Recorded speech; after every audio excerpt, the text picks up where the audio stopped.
saat sebelum Rasulullah lahir itu ada pasukan gajah yang dipimpin oleh Raja Abraha yang datang ke Mekah ingin meruntuhkan Ka'bah, di mana Raja Abraha ini merasa tidak senang karena orang-orang kok lebih senang perginya ke Mekah ketimbang ke tempat kerajaan dari Raja Abraha. Maka ada keinginan Abraha untuk menghancurkan Ka'bah, di mana Abraha itu membawa pasukan gajah, di mana Allah Subhanahu wa taala dalam surat Al-Laham menjelaskan bahwa di surat Al-Fil bahwa pasukan gajah itu dimusnahkan oleh Allah dengan datangnya burung ababil. Makanya dikatakan bahwa Nabi Muhammad itu lahir di tahun gajah karena bertepatan dengan beberapa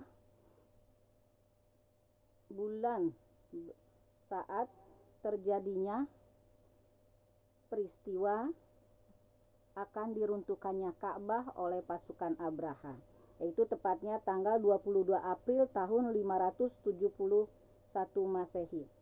Ketika Rasulullah dilahirkan oleh ibundanya Aminah, itu ibundanya berkata bahwa ketika aku melahirkan, aku seperti melihat cahaya ketika Nabi Muhammad dilahirkan dari kemaluannya. Itu menandakan bahwa Rasulullah itu dari dilahirkan, bahkan sebelum dilahirkan aja sudah banyak tanda-tanda bahwa akan datang seorang nabi, sehingga banyak ya kan para pendeta, orang-orang yang sudah mengerti mengenai ajaran yang disampaikan oleh para nabi sebelum Nabi Muhammad itu memang menjelaskan dalam kitab-kitab, baik itu di kitab Taurat ataupun Injil, bahwa akan datang kelak seorang nabi penutup yang merupakan penyempurna daripada nabi-nabi sebelum Nabi Muhammad. Jadi memang sudah dijelaskan. Dilahirkan tadi kan bersinar. Saat dilahirkan 14 balkon istana Kisra itu runtuh.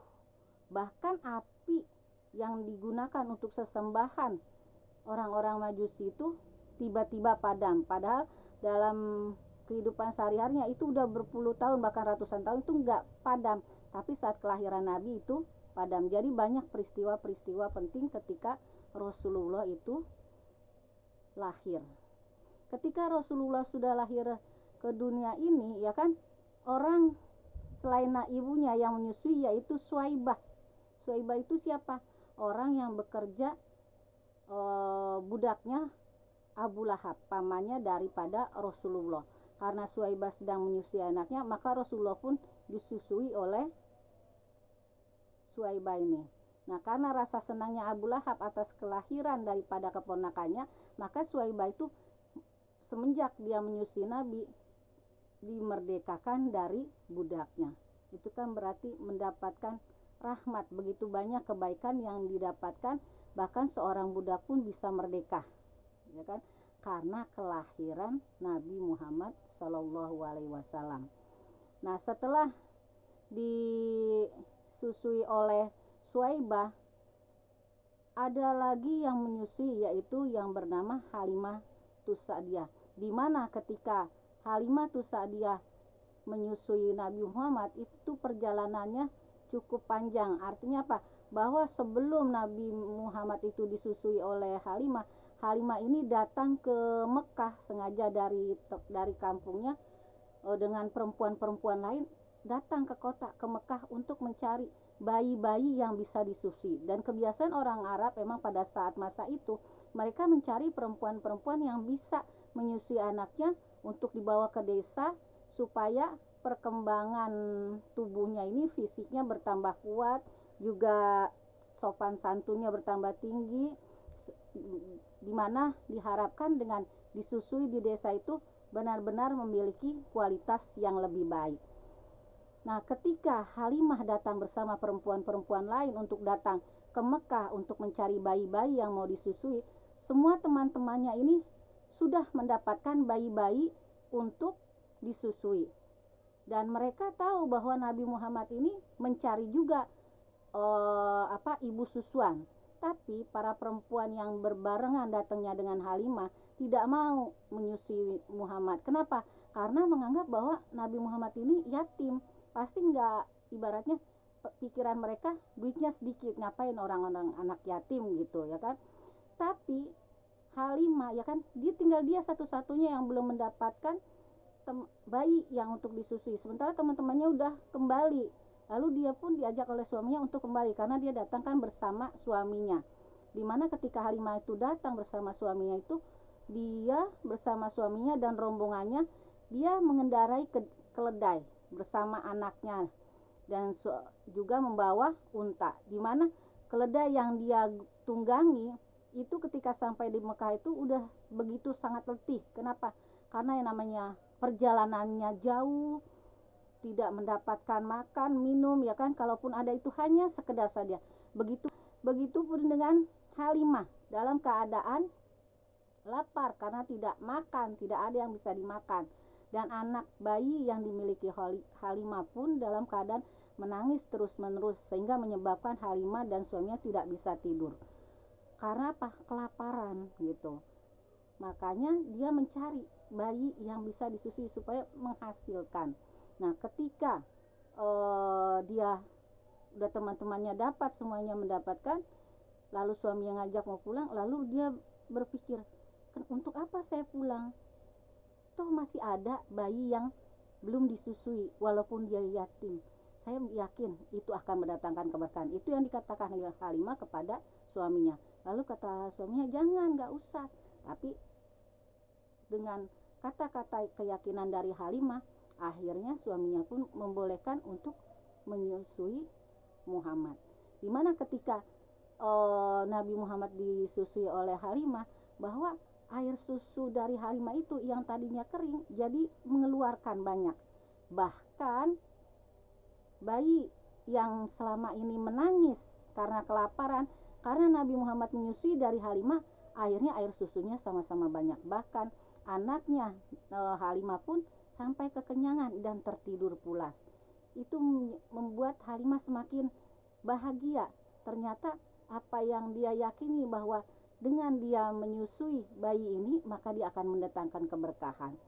Lalu karena sudah senang ya kan, udah kenyang, akhirnya dibawa Nabi Muhammad beserta bayinya bersama suaminya, di mana Halimah menunggangi keledai yang tadinya sudah hampir pingsan karena kelaparan, tapi ternyata setelah ditunggangi oleh Halimah untuk ke arah pulang, itu bertambah gemuk, seakan-akan berisi. Begitupun unta yang tadinya mau dijual itu jadi berisi. Semua itu hanya karena apa? Kemahakuasaan Allah bahwa telah lahir ke dunia yaitu seorang nabi yang membawa rahmatan lil alamin. Jadi atas kemahakuasaan Allah bahwa keledai yang hampir mati, lalu Halimah kehausan, kelaparan, begitupun suami dan anaknya, akhirnya atas izin Allah bahwa keledai itu pun ada susunya, unta pun semuanya gemuk, sehingga mereka bisa kembali ke desanya. Dimana dalam perjalanan pulang, keledai dan unta yang ditunggangi itu bertambah gesit, sehingga orang-orang di kampungnya yang tadinya berbarengan sama mereka heran, kok bisa yang keledai itu tadinya begitu lemah bisa menjadi kuat. Itulah karena kemahakuasaan Allah, karena sudah memberikan susuan kepada Nabi Muhammad SAW. Itu jadi niat ikhlas dari Halimah Sa'diyah mendapatkan keberkahan dari Allah Subhanahu wa taala. Bahkan ketika sudah sampai di rumah, semua ternak-ternaknya menjadi berkembang biak, sehingga orang-orang di sekitarnya pun, tetangganya, bisa mengambil manfaat dari keberkahan yang didapatkan oleh Halimah Sa'diyah. Karena itulah Halimah Sa'diyah itu sangat menyayangi Nabi Muhammad. Karena dengan kehadiran Nabi Muhammad, bukan hanya dia bisa merawatnya, tapi dirinya, suaminya, dan keluarganya benar-benar mendapatkan kesejahteraan dalam kehidupan. Di mana desanya yang tadinya kekeringan jadi tidak kekeringan. Nah, sampai akhirnya itu berlangsung selama 2 tahun. Maka ketika umur 2 tahun berarti sudah waktunya menyapi, berarti sudah waktunya dikembalikan kepada ibundanya yaitu Aminah. Maka akhirnya kembalilah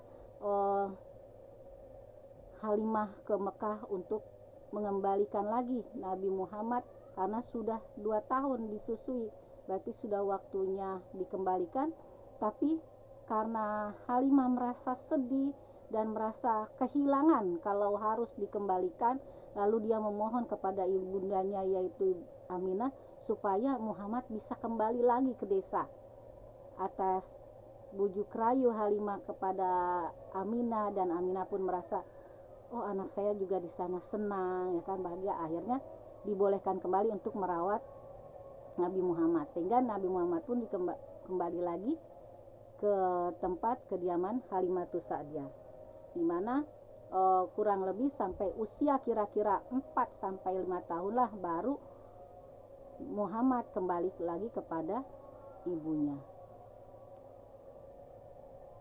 Demikian pertemuan ini, karena azan sudah berkumandang, nanti disambung kembali. Wassalamualaikum warahmatullahi wabarakatuh.